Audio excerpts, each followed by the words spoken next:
Hello there, my name's Chris West. I just finished this R2 unit and I want to help you build one as well. This is using Michael Baddeley's Patreon files, specifically meant for a fully operable R2 unit. But I didn't do that. I built a static droid, no electronics, no moving parts. Well, I mean, a couple of things move up and down, but you have to move it by hand. Nothing operates except by yourself.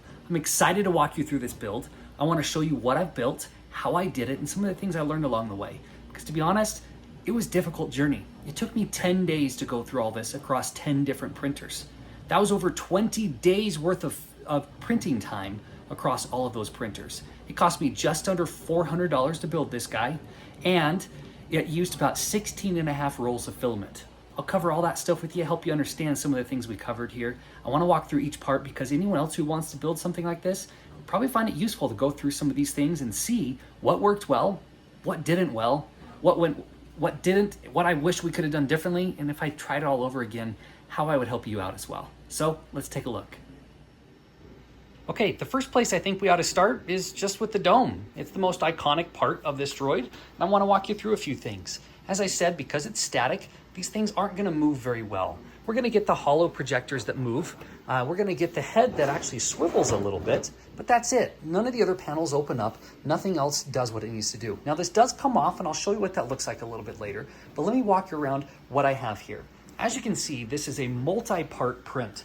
So you can see all the seams, everything that I used to print this apart. You've got the upper dome, you've got the lower dome, and you've got all the greebles. Greebles is Star Wars language for all the extra things on top of a droid, of a ship, or anything else like that. So what we have here, we've got the radar eye. You can see I printed the eye on here. That was all 3D printed. In fact, everything on here is going to be 3D printed, or maybe some bolts and screws. But everything else is really going to be all made on my printer. I chose to take this little PSI right here and change this to be just a static color. I actually just printed a circle, glued it on there, and called it good. You'll also see with these logic, I also 3D printed this. This was done as a multicolor print. Of course, you could do it as one color or anything else you might want to do there, but I was able to use multicolor. It took me about an hour to make those two on a bamboo. Let me swivel things around here. I'll show you how the swiveling works. That was a challenge for me to figure out, but let me show you from behind. Here's the other logic, another hollow that we have in here. Also in the hollow, you'll see I printed an eye. I just took that front main radar eye and I put that in there with clear filament so it could be used as that typical hollow projector. We have 3 hollow projectors that are on here and more of those PSIs and other things that I just printed on here that normally would stay as it is. This was the first thing I built. It sat on our kitchen table for some time. It was pretty fun to be able to work on this guy and put him all together just like this. So this is kind of the main thing to really look at. It was really easy to go through. I'll show you on the inside what we did to tie this together. If you have any questions, let me know specifically about the dome. Also, one other thing to point out, this is the only other part that was multicolored part. Honestly, I could have made this one color. I could have made it all blue or made all silver or something. I like the look of this. And there were a couple other parts supposed to be like that, but it failed on me. So you don't really have to multicolor part anything. If anything, you can remix some of these parts and then take it and just use it from there to print it in multicolored parts if you want to do that.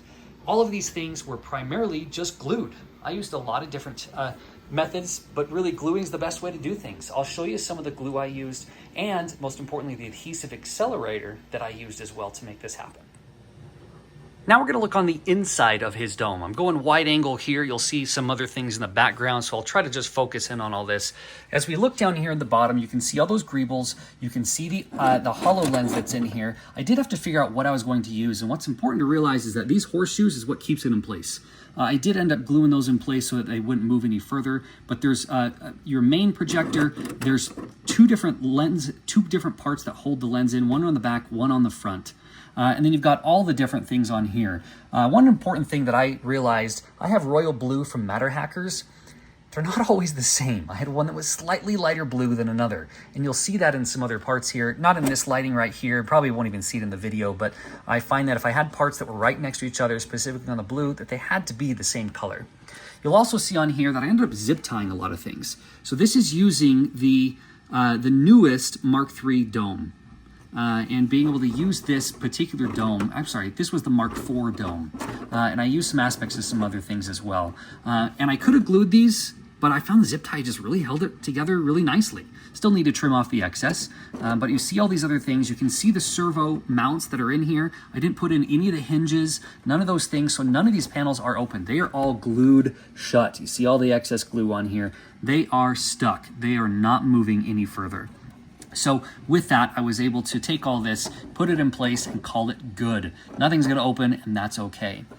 Zooming out here, you'll see here with the lower ring, we've got the lower dome here and then the lower ring. This was done in two-part printing. So I printed blue first, and then it changed to silver with that particular file. In my 3MF files, if you do have access to those, you will see how it changes. Then I've got this ring right here. I actually had to print both the lower ring right here and this ring twice because I printed the wrong parts. So you can see here on this particular ring, you've got the hole, the screw hole right in the middle. There's another set in the instructions you'll find in the file set that are kind of offset. That is not for this droid, this particular dome. So the Mark IV, you have to use those. And you'll also find here that on the inside, I don't know if we're gonna be able to see it, but one of the things you'll find on these, let me go see if I can go from underneath here. You've got some holes. See those holes underneath there? That's for tying down wires. So that lets you know which lower ring you have. If you don't have those cable holes there, you're not using the Mark IV dome, and it won't work with this particular dome set right here. This is the complex dome, not the basic dome. That allowed me to be able to take everything out. A basic dome is just one thing that you're gonna paint. This is all gonna put it all into one part. Now it's important for me to have this because you'll see here in a little bit how I was able to get this to turn on top of the body without any motors and without, most importantly, a lazy Susan. That was the part I was not looking forward to, and I'm glad I didn't have to worry about it. Do you have any questions on the interior of the dome? Let me know what questions you might have. Anything that you see here I didn't cover, any questions. I want to be able to make sure you understand how this dome works so you can see how it's all going to fit. So let's move on over to the top of the body and talk about those. All right, back over at the body, we can see how I have this mounted. You can see I got some black on here. I don't have a lot of black in this dome or in this entire build. Most of what you have is blue, silver, and white. This one's an internal piece. I wanted to use black mostly because it was cheaper filament, so I wanted to do that.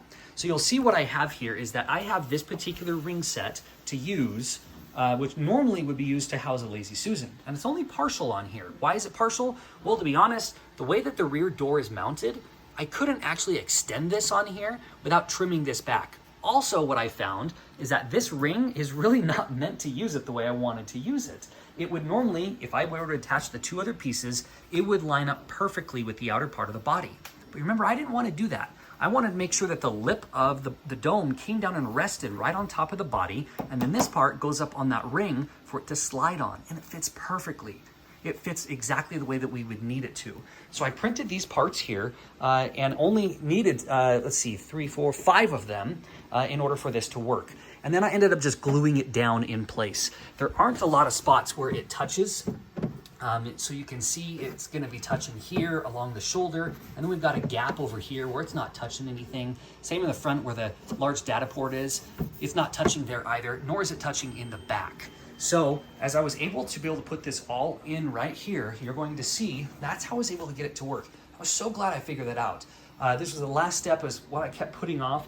I had to figure out a way for the dome to sit and rotate freely without it needing a Lazy Susan or a motor or anything else. And this was how I did it. Just mount this on there and you're going to be able to work with everything else on the dome for it to freely move the way it needs to. If you have any question about this, let me know. This was a complicated part, but it ended up being a really simple answer as soon as I found the right parts and how I want it to work. Next, let's look at the rest of the body and see how this is going to work. Now I want to look at the body, specifically the front part of the body, and I'll show you some of the design choices I made and how I was able to get to this point. We'll look at the back and the inside here in a little bit. So let's start up here at the top. We got the large data port. This data port I actually did backwards. These two parts are supposed to be flipped, but I had to modify things in order to make things work for this top ring, and this is the best that I could do. So always dry fit, and then dry fit right before you glue it again, so you remember which order you need to do things. Here I've got the utility arms that pop out. They're held together by the standard pegs that are in there. You can see that normally this is where the servos would go, but we're not going to have that in there. I'll show you where all the servos would go once we look at the inside. Over here, charging indicator, I actually took this one. This is the standard file, and then I went into Tinkercad and I added a bunch of colors in here, different pegs, so that I could use a printer to be able to modify things. Now it is done here differently, so it's done on a per layer basis. You got white, black, red, green, and yellow. So that is a little, it doesn't look the best when you get close, but from here, everything looks great. You'll also notice on a lot of these doors, I added magnets, and I use specific magnets. I have 10 by 2 magnets on here that I'm using. This specific door has a hole for a smaller magnet to put in here, but I'm not using those magnets. I found that these ones are a lot stronger to work with. Over here, then I've got this particular door. I've forgotten the name of it right now. This is another one that I have modified a little bit and made some adjustments using multicolor printing to be able to go through and put in some red and yellow, green, black, and white.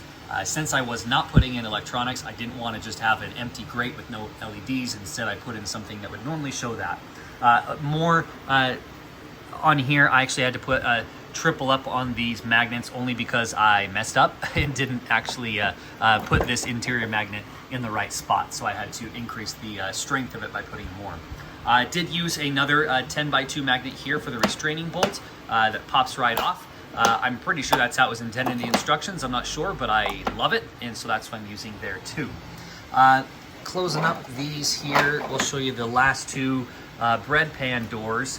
We've got the gripper arm that's on here, held together by screws, and on the inside. The only thing I might change here is making this a little tighter. It's quite loose on here. And I think it's supposed to be like that just for the sake of the servos, but I'm gonna see if I can strengthen this down because I want some friction so it actually stays up. There's no way to get this to stay up. And these ones freely move. I can tighten these up too a little bit as well. More magnets holding the door closed here so it stays closed. Of course, when I'm in the 3 position like this, I probably didn't even need to put in the magnets. I was constructing this when it was in the 2 position, which means the doors wouldn't close all the way. But since it's leaning back, the door is actually closed pretty easily here. Last bread pan over here, we've got our little comlink here, scomp link to be able to connect everything and get this squared away. This does technically move a little bit for the servos as it moves in and out, but so there is a little bit of friction as I wear this. It'll slow down. Tighten this one up here as well, so it'll make things easier here in the future. Everything else is pretty standard. You got your coin slots on here, your coin returns, all your other events. Of course, this is where normally, I think this is where the speakers go, if I recall. Empty in here, you can see inside. When the head's on there, I'm not too worried about not having anything in the background because when the head's, it's dark. So I don't need to put anything behind that. Same with the large data port up here. It is not opening and closing.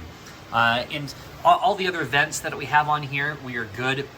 One other thing I want to quickly show on this vent, this is where I messed up and I freaked out and overreacted. I glued these vents, these side vents down, and then I quickly realized I was not supposed to glue them. I was supposed to screw them closed in order to put them in place. However, that isn't so big of a deal, and I'll show you why here in a little bit. So I actually put this on too soon. I glued it because I use adhesive spray. It kind of messed things up, and I had to chip away at it, and it took a while. And I got so frustrated, I decided to take a day off the next day. So same on all sides here with all the vents, all the other ports that we have on here, for sound, for fans, whatever, and nothing behind those, just completely empty behind that. If there's any questions here specifically about the front part of the body, let me know and I'll answer those.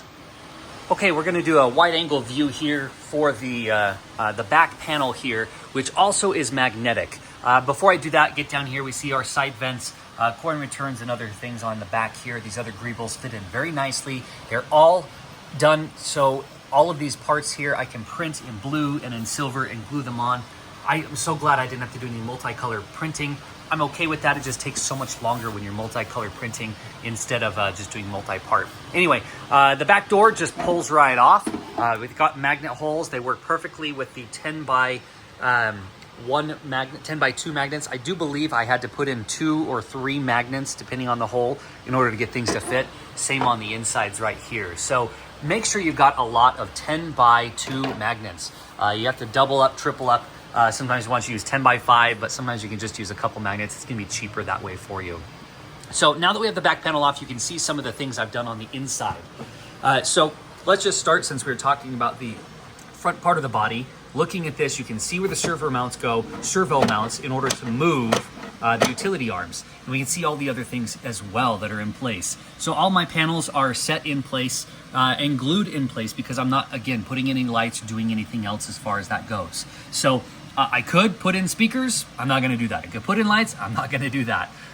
One of the other things I want to show you is the side vents that I told you I freaked out about and chipped away, realizing, oh no, I need to take this shoulder and I need to bolt it down. You don't. There's not enough weight on here to have to worry about that. I did bolt the shoulders in. We'll talk more about the shoulders and the legs a little bit later. But as far as the whole shoulder goes, I didn't have to do that. You can see down here where I was chipping away and broke things and got so mad at R2, I kind of a little more damage than I meant to. So because of that, I took a day off, just relax here a little bit.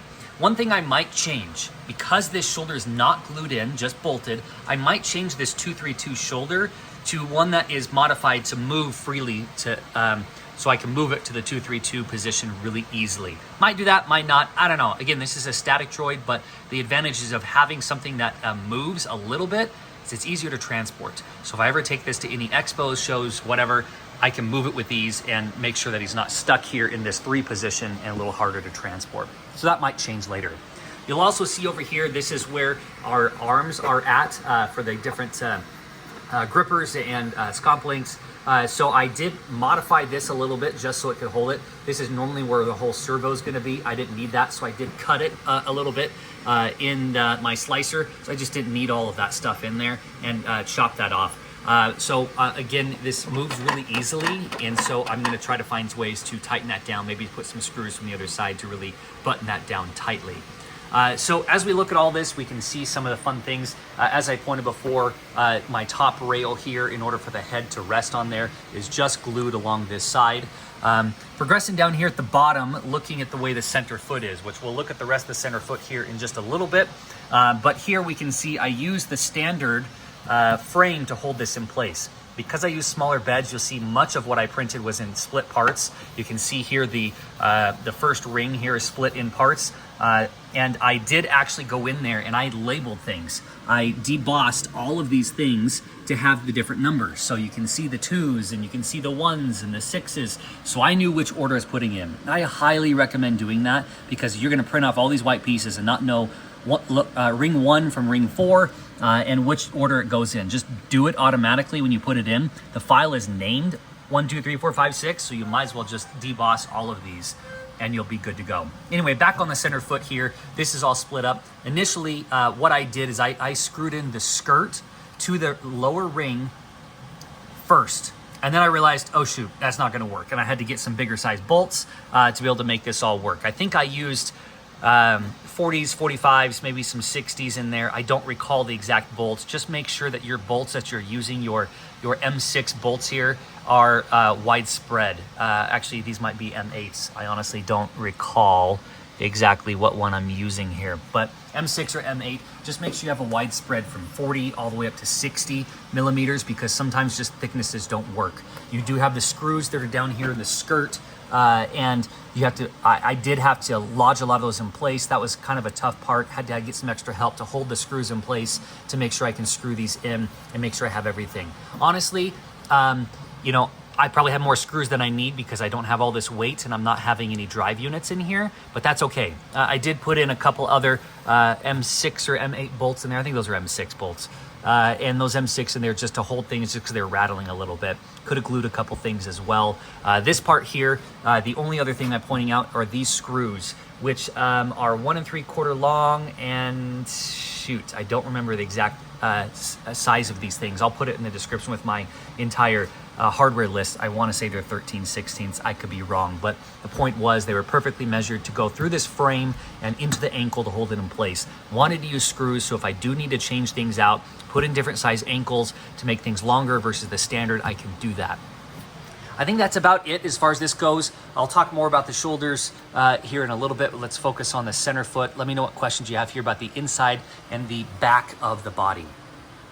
All right, we're going 0.5 again. R2 fell over. You know, once you print this guy and you realize how big he is, things like this where he tips over in the movies, you're like, that's pretty significant overall. He's a big guy and a lot bigger than I expected. And so as he fell, that's kind of like freaky. But anyway, let's look at the center foot here and the skirt. So just starting here on the center foot, one of the things people told me was, oh, you can't have them rest on the foot here, the outer sleeve, because that's too much weight and it's not load bearing. That's not what I found to be true. I did print these with 3 or 4 walls. They are pretty thick and strong, but I don't think it's really even necessary. Again, I don't have a lot of weight with a static droid. With a static droid, there's not all these drive units and batteries and other things that are really gonna weigh him down. So it resting here is just fine. I did end up using a little bit of the foot drive. You can see it's only held in with 2 screws. Those are M4 screws that I've got in there. And that was just really to tie the ankle to the foot on here so it would hold in place. So everything works really, really well. As I pivot around here, you'll see here I did end up printing part of this 3-part ankle unit joint in black. I'd probably go back and do that white. I wanted to do black for all the internal parts. I thought this would be more hidden than it was, and it's not, but that's okay. So I have that in there with the pin, making sure I can get everything in place to hold this. The center foot was a lot easier to assemble because I was able to take the ankle, put it into this joint right here, and then slide it down into the shell to then screw in place. That was not true with these outer legs, and I'll explain that a little bit more. The process to assemble these was a lot more difficult than the center leg was. So again, I have up here in the frame, I've got 4 screws that go down into this ankle. Got the cylinders on here, which I also split in my slicer so I could do silver and blue. Just a side note, I split those so I could do color printing as well. Remember, the goal was to not paint anything. And then I also printed this whole piece right here, this foot, in one piece on my Bamboo X1. So I was able to do that no problem up here on these Bamboo printers. 256 cubed is no problem to hold this in place. And then use some organic supports to hold things in. Turned out pretty well, pretty strong, but I did have to slice this off if I wanted a clean finish here for it to fit on the bed. But that worked out because I sliced this part off and then I was able to glue it back on in silver to fit better with the colors. That's something I wish I would have done with these outer feet, but I did not do that.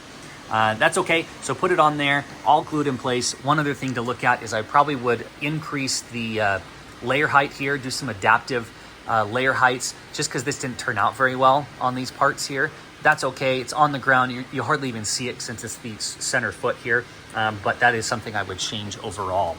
And then the skirt you'll see here, this was one that was easy to print, a little bit difficult to assemble. You just got to make sure that you can't see it in here. Actually, I can point out a couple things. So there are these little pegs to hold the nuts in place. They kind of work. The pegs kind of move things around a little bit. It really is a 2-person job to make sure that those screws will hold in place to screw from the skirt into ring 1 and this center foot frame right here, just to make sure all those are in place. That one was a little frustrating. Had to think about it a few times, make sure I was good.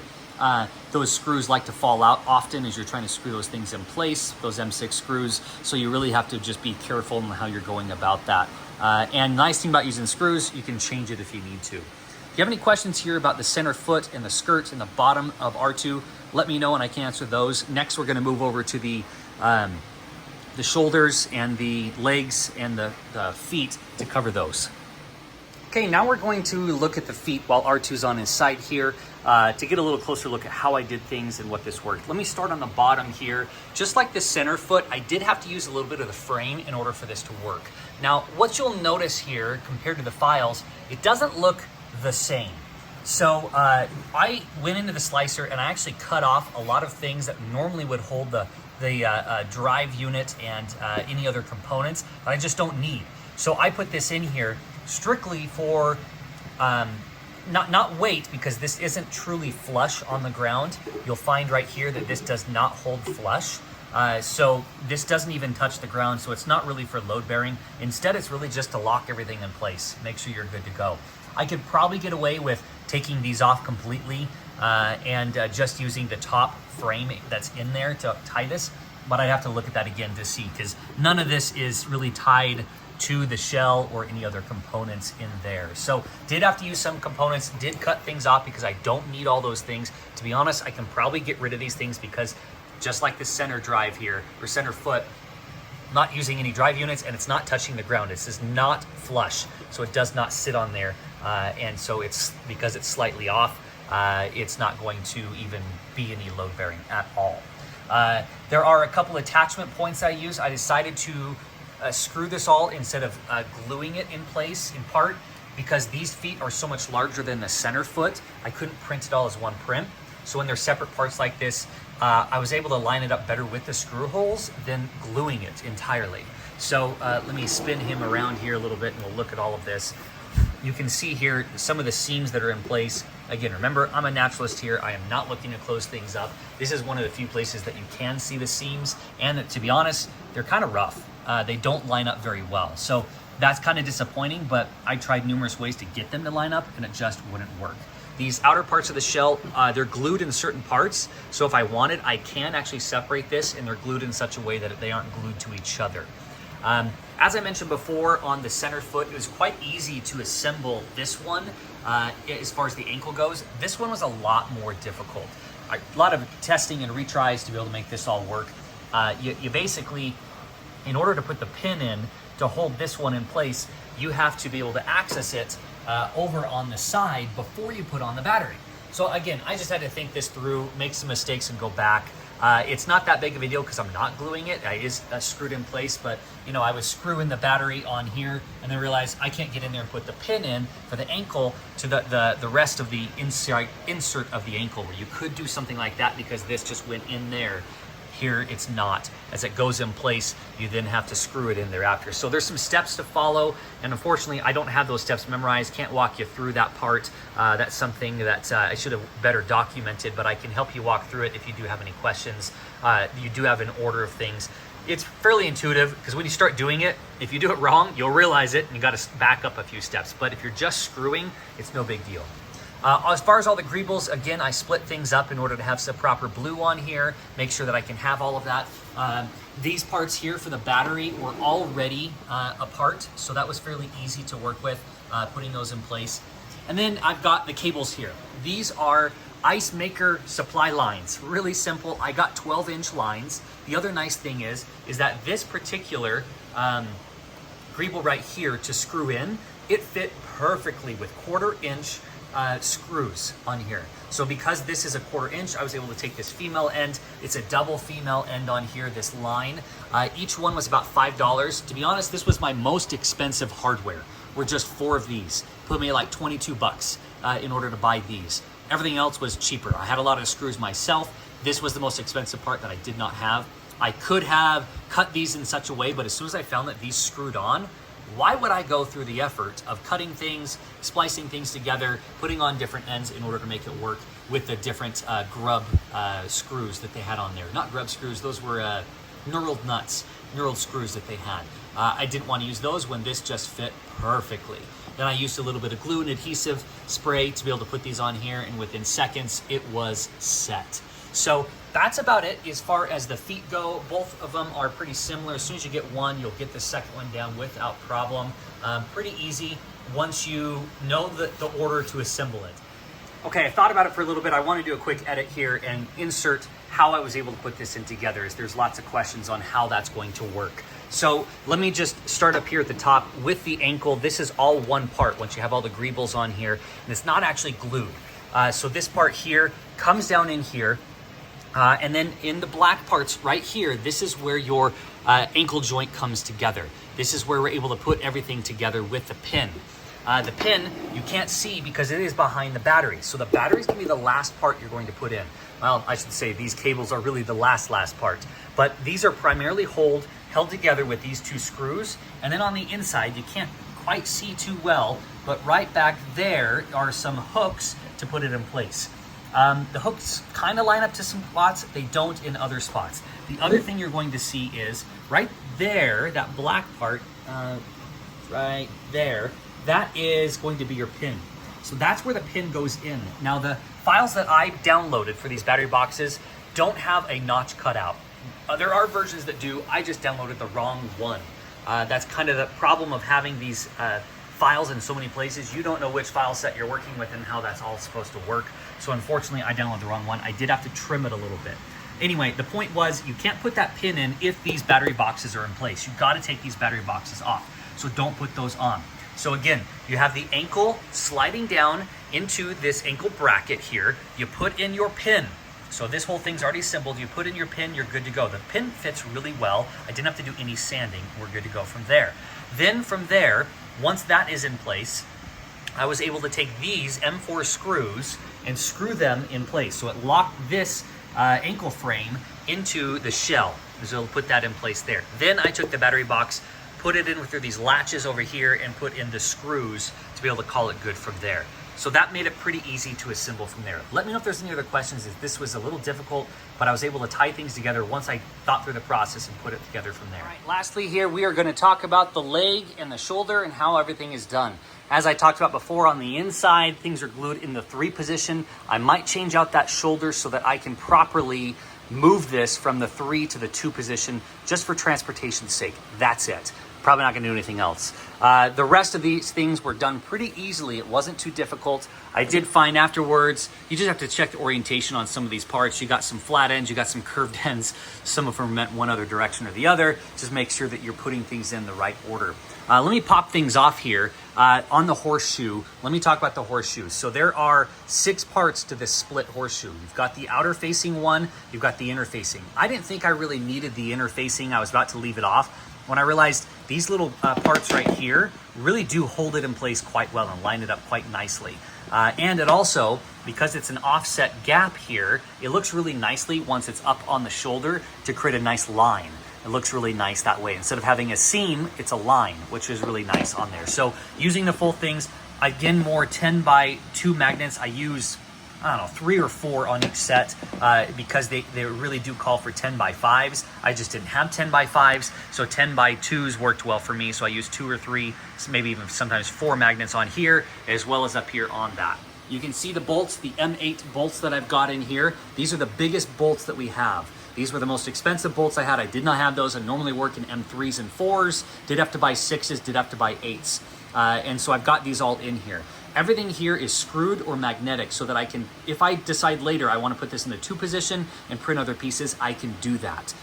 This only has a single M4 screw to hold in this shoulder right here. Otherwise, this little joint would pop out so I could move things around. Also, you've got the boosters that are also magnetic back here. I think it's a little magnet overload. We don't need all these things, but I understand the fact of getting the things, moving things. It makes sense, so I was okay with it. It makes things hold together without having to worry about it. This is glued here as far as this piston goes, and I've got these down here, these guides, so if I want to take it off and put this back, it falls in place, and then it glues right in, or magnetics right back where it needs to go. That's about it as far as the upper part of the leg goes and all the greebles. So it works quite well to fit these on here. Putting in all these other greebles was easy. This was another one that I accidentally glued wrong. There are 2 opposite sides that you don't put on the exact side together. They are 2 different ones to glue together, and then it fits just fine. Mine looked pretty terrible until I got that right. Also, just make sure these are lined up. The holes here have little filament guide holes, so you can stick a filament in there. You'll be able to center this nicely right where it's supposed to go because there's holes on the inside of the horseshoe to guide that up. Down here on the ankle, you've got the ankle bracelet. I didn't glue this in place. Again, if I decide to put this in the 2 position, I need longer ankles. That was something I needed to get questions on, so let me answer that for you because I had to dig around for the answers. These are standard ankles. Standard ankles work in the 3 position only. They do not work in the 2 position. The why is that if I was to move this into the 2 position, the battery boxes are going to hit the skirt. So you have to use longer ankles if you're ever going to put this in the 2 position. 2 meaning 2 legs, 3 meaning 3 legs. I had to get that answer too. I would know from my head. So what we have here are the standard ankles. Again, because this is not glued in place, I can change it out later. If I decide I want to put this in 2, I need to change things out, I can do that. If I was to do this over again, I'd probably do that anyway just to be ready. But in the meantime, at least I know what I'm doing, how I want to go about this at this point in time. So I've got the standard ankle here and everywhere else. I would need to change it to the long ankles if I want to make sure that they're going to fit appropriately. That also means this is friction fit.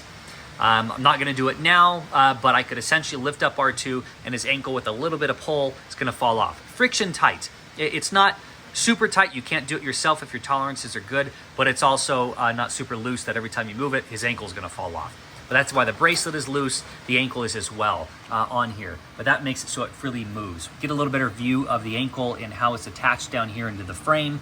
But pretty easy solution here to be able to make this work. The legs turn out beautifully. I ended up assembling this guy with the body intact. Then I put on the legs, and then I put on the feet upside down and kind of glued those things once I put it in place there. Kind of feel it out for your own. Some people do these things entirely separate. They'll do the legs separately and then put it on the shoulder. I don't think it matters. That's just how I did it on there. That's it for the legs. If there's any questions on that, let me know and I can answer that for you. Okay, over here on my workbench, I wanted to cover a few things as far as hardware goes. I've got my M3s right here, 4s, 8s, and 6. I had to use the 8 on here. These were just for the shoulders. I didn't use them for anything else on there. The M6 I used primarily for screwing in the center foot together to the ankle and whatnot, and putting that into the frame and into the skirt. Not a lot of these pieces are necessary. I did use a lot more M4s and a couple of M3s as well. I already had these. These are sets you can order on Amazon for like 20 bucks. Not a lot of money overall to have a lot of screws that you'll use for other projects. I have some Ryobi screwdrivers. I did use a bigger hammer drill for some of these bigger ones to make sure that this would work. But for the M3s and 4s, this one works perfectly. But the wonder drug over anything else is going to be this universal adhesive. You can use any super glue. I buy from Glue Masters on Amazon because I can get it in large quantities at great price. Again, with my business, I glue a lot. I need a lot. You can use Gorilla Glue if you want to. All the super glue is really the same. It really is the same overall. On a chemical basis, it's not much different from glue to glue. But again, the secret sauce here is this Affix adhesive. You spray this on one side of a 3D print, put glue on the other side, stick it together, and within seconds, as it says, bonds within seconds, it absolutely does. Hold it for a couple seconds and you are good. It is just as it's been sitting for a day. Honestly, it works really well. And it bonds to all sorts of things. I've done this with wood and plastic and metal. It works really well. But the only thing is, cautionary tale here, double, triple check before you glue it. Otherwise, you glue things in the wrong orientation. So you might dry fit and then say it's good and come back to glue it an hour later. No, dry fit immediately, then glue it. Just to make sure you have things in the right orientation, everything you need to do. But this is awesome. Got it on Amazon. Affix is really good. That's what I use. I buy a lot of these adhesives just to spray all across the board. These are a closer look at some of the hardware I use and how that worked for me. All right, let's talk about files and how I was able to put everything together. To be honest, this was the most frustrating part, finding what I needed to get into. So as I get into these files, as I look at all these things and all that I can print on here, what I'm finding here is that there was just a lot to look at. You've got V2, you've got Mark III, then you've got domes, a lot of different domes to look at. And what am I going to work with? Well, the Mark IV dome is what I worked with. You've got your basic dome that is primarily going to be a single cut of everything. So when you look at this here, it's really just a single cut of just one piece. And that's too big for my print bed. So there is a cut version of that in order to work with those things, all those different parts of the dome. I could, but again, this is a little too big for my build plate. And the other thing is I was unable to do single color. If you're going to do, multicolor. If you're doing single color, don't use the basic dome. You got to use the complex dome, and you've already got things cut. This was actually the easiest part of all the files because I had everything here. I had great documentation. There was videos from Mr. Battley himself to be able to look at all this stuff here to put together. All of this stuff was fairly easy, so just using those is good enough. The body is where it gets more difficult. I was using mostly Mark III, but I did have to use some V2 stuff as well. Why? I don't know. It was just where I found files, couldn't find them in other places. I knew I needed to do boosters, I needed to do battery boxes. I didn't know where they were, I just had to search for them. To be honest, this could really get cleaned up. That if you're going to use something, this is what you use. Follow the path from there. But when you open it up and there's all these other things, it made it difficult to know where it was. So what I ended up doing is I took everything in here and I saved them all into projects. I'll show you those projects here in a little bit, but you can see I've got 15 different projects that I worked with, from the body greebles to the body, the dome, etc., all broken into different parts. And so if I can share these, I will share these so you can all see how this is going to work. Because when you open it up, it's done very nicely. This is for the feet themselves. I color-coded it. I've got one color right here. These are all for the center foot, the pink one's for one of the outer feet, and the yellow as well. Then I've got blue and green for any of the greebles that I had on there as well, in order to fit everything. You can fit a lot of plates. I got 33, and I don't know how far I can go. I can put a lot in here on the project, but I tried to center them to really be focused on specific things: feet, legs, shoulders, dome, etc. So that way I could keep things organized. I mentioned before that I did split up some parts, so I took a part like this and I split it so I could do silver and blue, and then I just glued them together from there. Really easy, really simple to do stuff like that. That makes it easy to put things together. And then if you end up slicing things, it's really easy because, as you see here in the slicer window, it's going to let you know exactly what you need. Everything is already pre-sliced, pre-supported. So if you use my files, you've got all the organic supports exactly where I use them. And you can change things, of course, but all my print settings are pretty much default. I did print some things at 0.3, some things at 0.2, but to be honest, the way the Bamboo printers are, speed isn't that much different on large projects.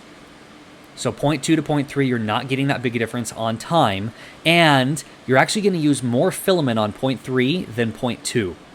So keep that in mind for like a large piece like this center foot shell right here. If you're going to go on 0.3, 9 hours and 56 minutes, 404 grams. If I change this over, slice this again, and we're going to see some differences as far as this goes. 10 hours, 22 minutes, 388. Went longer, but it also used less filament. So what is your goal? What do you want to do here? Again, my files are going to have brims in the right places. They're going to have the supports in the right places, everything that you'd need to be successful with this. This is how I have it all set up. Pretty simple, pretty easy. If you do end up having questions on orientation, let me know. If you can use my files, I'll gladly share those with the appropriate permission. I'm not just going to give it to anybody. The only place you'll find these files is going to be on the Mr. Baddeley Patreon, where he's going to have things listed if I get his permission, just like this. So all you got to do is click, open it up, and you're going to have everything you need right here inside of your window so that you can see all the different parts that you need for this. Shifting over here, let's talk about some money. How much did I spend? Total cost, $397.98. $258.09 of that was for filament. $139 was for hardware. So this is what I have. This is how it all worked. I'll break things down for you. Talking about filament, I used primarily two different brands, Sunlu and Matter Hackers. I buy everything in bulk because I run a business and I need lots of filament. So with all this filament, I can get it at a discount. You can see the associated cost per roll that I was able to get things. This is through Matter Hackers' website. This is through Amazon. You used to be able to buy Sunlu Black at $10 a roll through their website in bulk. I have not seen that deal for a while. So I buy it on Amazon at about $15. If you buy more than 3, it gets down to $14.24. So I'm able to save some money this way to only spend $258. That you can see Bamboo Studio put things out here of what I was able to do. 593 grams for the body greebles, which is a 0.6 roll. It cost me $9.30 essentially for 18 hours, 10 minutes to print all of those things there. It's all broken down here. If you have got questions how I came up with this, let me know. This is all done on Bamboo Studio on the P1S at 0.2 millimeter height. Some of them are 0.3, a little bit different per object, but for the most part, 0.2 millimeter. Some of them have different strengths on legs. That's all built into my files, so you don't have to change any of that. That gives you an idea. I did print some of these things on Prusa with Prusa Slicer. Pretty similar settings overall, default settings, just like with Bamboo, and what you're going to find is pretty similar print times and pretty similar cost as well. I only have one Prusa printer anymore, so not a lot of these parts were printed on the Prusa. Looking over at hardware, a lot of these things I already had. Some of these things I had to buy off of Amazon. Pretty much all the screws are out on Amazon. I already had zip ties. I had 4s and 3s. So I did have to buy a little bit more. If I took all of this out, what am I know I bought these, $87 I had to buy for this project. I have excess stuff. The ice lines were probably the more expensive parts that I bought at Home Depot, including these screws here. These are the only ones done at Home Depot right here in order to fit things. The 3/16 by 1 3/4 inch. These ones are my screws to tie the center frame to the center foot. That's how I was able to make those all work together with these screws entirely. Add it all together, what we're looking at here are 13 days, 162 hours, 118 minutes. With some help from ChatGPT, figured out this is 20 days and 58 minutes. This is a cool little formula. Thank you, ChatGPT, for helping figure this stuff out. 20 days, did this on 10 printers overall, so it cut it into about 10 days, but I did take off 2 days in the middle for my sanity and to spend some time with my family when they weren't helping me build this. So could do it faster, but nonetheless, that's where we stand on this. If there's any questions on how I got these numbers, certain hardware or filament I use, let me know. If there's questions on the Bamboo Studio or Prusa Slicer, let me know. If I am able to sell my 3MF, you will see those. I'll point those out to you. But finding what you need to print is honestly the hardest part. The instructions in here, some of them are good. Some of them get confusing. Like this one says center foot, retired, use Mark III. What's retired? Is it the guide that's retired? I don't know. So it can be hard. I did watch a lot of his videos in order to see some of this. He does link some videos in here in order for you to watch the fly through, how this worked. But it didn't always pertain to the files I was using. So that was the hardest part. Hopefully this video was able to help you figure out how to organize your parts and print them accordingly. All right, that's it for my R2 build. Hopefully you learned a lot, answered a lot of questions. These are a lot of questions that I had moving through all of this. It was a fun build, and I was really excited to get this done. Again, it only took me 10 days to make a static droid with no painting, multicolor, multi-part printing, no innards, as you saw there. It works just fine. Of course, it's because I've got 10 printers with between Bamboo and with Prusa on here to be able to put this all together. 20 days and 58 minutes is how long all of my print time was with the files that I have. I did a little bit of modifying, a little bit of multicolor, but most of it is straight blue, white, silver, a little bit of black. That's how I was able to do all this, but it only worked because I had all those machines. If you have that many machines that can fly through this, great, get it done. I bet now that I've learned these things, I could probably do it, I don't want to say half the amount of time, that'd be a lot of stress, but it's doable. It's something that could be done now that I know all of these things. Then you're just limited by your print time and the number of printers that you have. If you have any other questions, let me know. This was fun, this was exciting. I'm glad that I was able to work on this guy, make this the way that it is. I really look forward to this project. Hopefully you can enjoy your R2 build as well.